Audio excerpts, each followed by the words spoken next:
Mr. B here. The study of energy and its transformations is known as thermochemistry.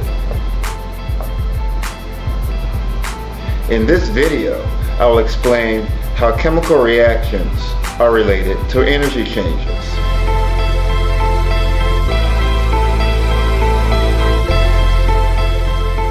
Objects may possess energy in two different ways. First, kinetic energy, where kinetic energy is defined as the energy of motion.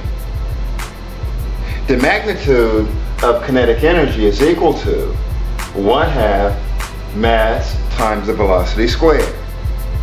A second form of energy is potential energy, where potential energy is defined as stored energy.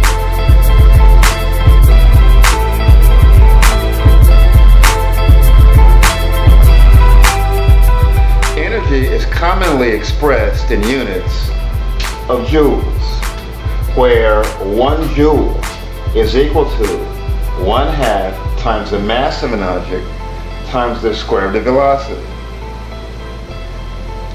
This has been set to equal 1/2 a 2 kilogram mass times a velocity of 1 meter per second, which is squared. So 1 joule is equal to 1 kg meter squared divided by second squared. Note also that 1 calorie is equal to 4.184 joule.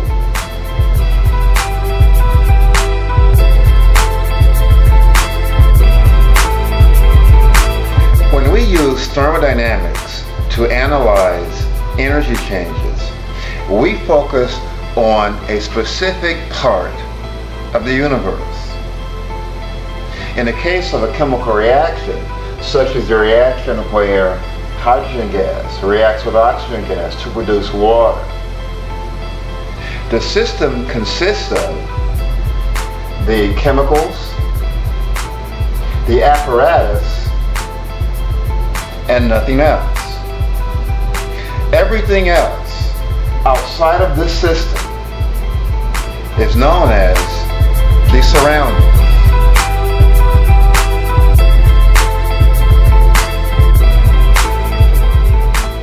This illustration represents a closed system. In a closed system, matter cannot be exchanged with the surroundings. However, energy and work may be exchanged with the surroundings. In this case, the energy will be in the form of heat.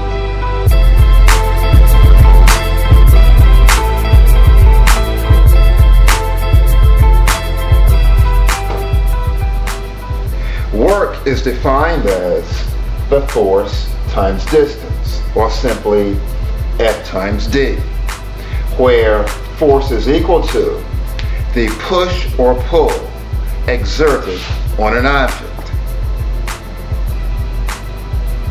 Energy is defined as the capacity to do work or to transfer heat. Therefore, energy may also be equal to the force times the distance, where force is equal to the push or pull exerted over an object over some distance.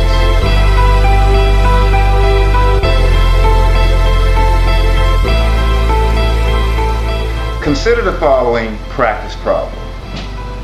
A bowler lifts a 5.4 kg bowling ball from ground level to a height of 1.6 meters and then drops it back to the ground. And now we're asked to determine what happens to the potential energy.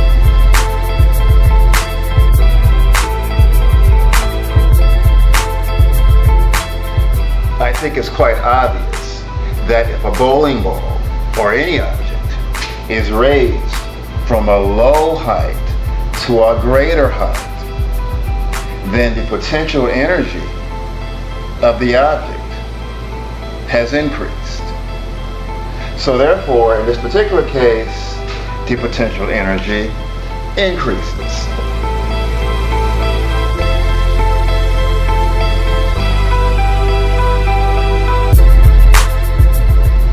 Now we're asked to determine the amount of work done as the object returns to the Earth. To do so, simply use the following formula, where work is equal to force times the distance, and force is equal to mass times the acceleration. In the case of a falling object, simply use the acceleration that's due to gravity. So force is equal to mass times acceleration due to gravity. The work formula now becomes work is equal to mass times acceleration due to gravity times the distance. Inserting the data, we get the following relationship. 5.4 kilograms times 9.8 meter per second squared, which is the acceleration due to gravity, times the distance of 1.6 meters, will equal 85 kilojoules meter square over second square, or simply 85 joules.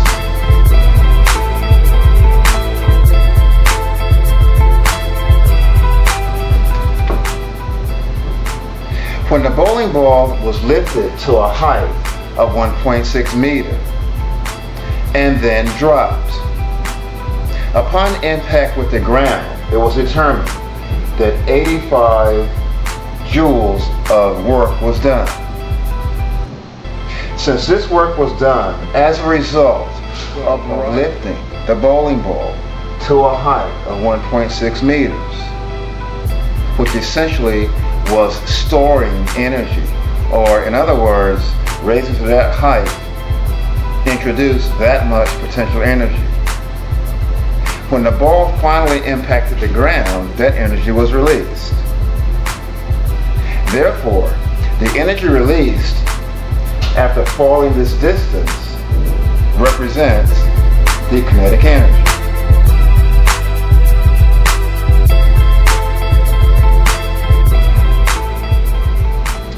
The concept of thermodynamics is based on the fact that during a chemical reaction, energy is conserved, which means that energy can be neither created nor destroyed. This law holds true, but only for a chemical reaction. It is virtually impossible to determine the complete initial amounts of energy within a system, or the total final amount of energy within a system. Therefore, it is convenient to study the change in energy within a system. This is known as delta E, where delta E is equal to the final amount of energy minus the initial amount of energy. If the delta E value is positive, then the system has gained energy from the surroundings. If the delta E is negative, then the system has lost energy to its surroundings. In order for delta E to be positive, the final amount of energy must exceed the initial amount of energy. This extra energy must have come from the surroundings. And if delta E is negative, then the final amount of energy is less than the initial amount of energy. This means that the system has lost energy to its surroundings. This diagram exemplifies the change in energy within the system, where our initial system was the reaction of hydrogen gas with oxygen gas to produce water. The reactants possess more energy than the products. Therefore, as the reaction proceeds from reactant to product, the delta E will be negative. Delta E is equal to the total energy within the products, or the final energy within the system, minus the initial amount of energy within the system. Since the initial amount is greater than the final amount, the delta E will be negative, and energy has been lost to the surroundings.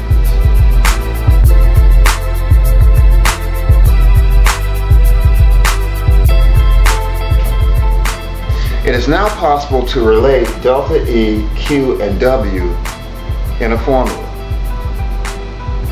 If Q is equal to a positive value, then heat energy has been absorbed by the system from the surroundings. If Q is a negative value, then heat energy has been lost from the system to the surroundings. If work is a positive value, then work has been done on the system by the surroundings. If work is a negative value, then work has been done on the surroundings by the system.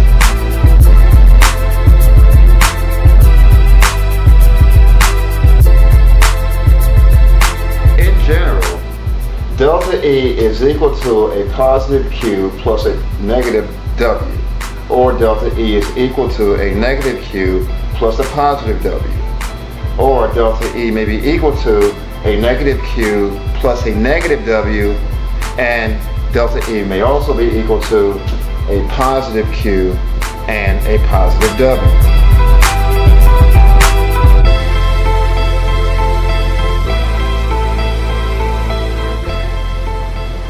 Heat is often referred to as enthalpy. The symbol for enthalpy is Q. Since heat is a form of energy, it is also possible to determine the change in heat that occurs during a reaction. To do so, use the following formula. Delta H is equal to the heat of the products minus the heat of the reactants. Consider the equation where hydrogen gas reacts with oxygen gas to produce water. To determine the delta H of this reaction, simply use the delta H formula, where within the equation 2 moles of hydrogen reacts with 1 mole of oxygen to produce 2 moles of water. When using the delta H formula, you must also use the coefficients within the balanced equation. Therefore, to determine the delta H of this reaction, one must double the heat of formation of water and subtract from that 2 times the heat of formation of the hydrogen, which is added to the heat of formation of oxygen before subtracting from the heat of formation of water. Now, the heat of formation of water from a table is negative 241.82 kilojoules per mole. This value is only true for the formation of water vapor. Now use the delta H formula as follows. 2 times negative 241.82 minus 2 times 0 plus 0. The heats of formation of elements will always be 0.